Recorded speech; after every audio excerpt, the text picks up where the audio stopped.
the role of minimally invasive glaucoma surgery in advanced glaucoma. I am Dr. Arnav, and I'll be speaking on a comparative evaluation of gonioscopy-assisted transluminal trabeculotomy compared to trabeculectomy in advanced pigmentary glaucoma. As we know, pigment dispersion syndrome is caused by episodic release of pigments which go and clog the trabecular meshwork. Hence, it seems feasible if we remove the resistance which has been created at the site of the trabecular meshwork, the IOP control would be fine. And that's what we aim to achieve here. Since trabeculectomy was till now the go-to surgery in cases of pigmentary glaucoma, we wanted to establish a safer alternative which can achieve a similar IOP control. Hence, we wanted to evaluate the safety and efficacy of gonioscopy-assisted transluminal trabeculotomy in advanced pigmentary glaucoma and compare its safety and efficacy outcomes with a standard trabeculectomy in patients of similar severity. So this was a prospective randomized study conducted at AIOMS RP Center. Consecutive patients of advanced pigmentary glaucoma who were uncontrolled on medical therapy and warranted a surgical intervention were recruited for this study. The patients were randomized using a computer-generated table into either of the two groups to receive either a Gatt or a trabeculectomy with 0.02% mitomycin. Advanced glaucoma was defined as per the Hodaya-Parrish-Anderson criteria with a threshold set at minus 12 decibel mean deviation. Other causes of pigment dispersion like trauma, uveitis, angle closure, and pseudoexfoliation were ruled out. So for the outcome measures, we decided to follow the WGA consensus for reporting glaucoma trials where two different criteria were established.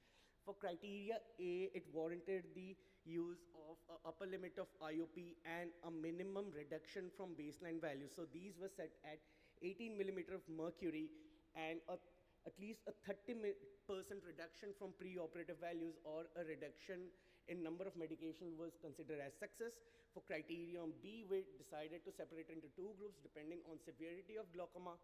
For mean deviation between minus 12 and minus 24 decibels, the upper limit was set as 15 millimeter of mercury, and for those who had a mean deviation worse than 24 decibel, upper limit of 12 millimeter of mercury was set. Please note that there was no criteria for a percentage reduction or a number of medication using criteria B. So ability to fulfill these criteria without any glaucoma medication was considered absolute success, and the need for glaucoma medications for control of the same was considered as qualified success. So at the end of 1 year, we noted that the post-operative IOP was similar in both the groups, and both the groups displayed a similar IOP reduction. This was achieved with the help of 0.7 and 0.5 medications in Gatt and TRAB group respectively.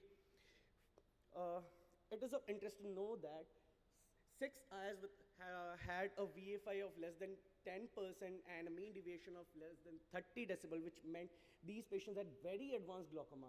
And all of them were controlled with Gatt, with only 3 of them needing medication. On contrary, this count for similar severity in trabeculectomy was 1, and the patient was controlled off medication. So the qualified success was 100% in both the groups. The absolute success was 60 and 67% by criteria A and 50 and 58.3% by criteria B. Hyphema was seen in 80% of the eyes in the Gatt group. All of them resolved on conservative management by the end of 2 weeks. One patient had a late IOP spike which wanted medical therapy. 2 patients had hypotony post-trabeculectomy, which persisted beyond 3 months of age. However, the hypotony was self-limiting and it came back to normal values at the end of 6 months. No eyes in the Gatt group had any sight-threatening complication. This is another interesting picture of the same patient. This left side panel is of the inferior angle and the right side panel is of the superior angle. What we can see on the right side is a well-defined trabecular cleft, which was also elucidated on AIOS2025. On the left panel, we can see there is a reduction in the amount of pigmentation, which we can see with a clear white color band appearing in the middle of the trabecular meshwork. To conclude, Gatt is an effective procedure for advanced trabeculectomy for advanced pigmentary glaucoma and can be attempted as the initial surgery of choice in pigmentary glaucoma with the understanding that medications may be needed to achieve some further control. Thank you. Thank you, Dr. Panigrahi. But there are few unanswered questions.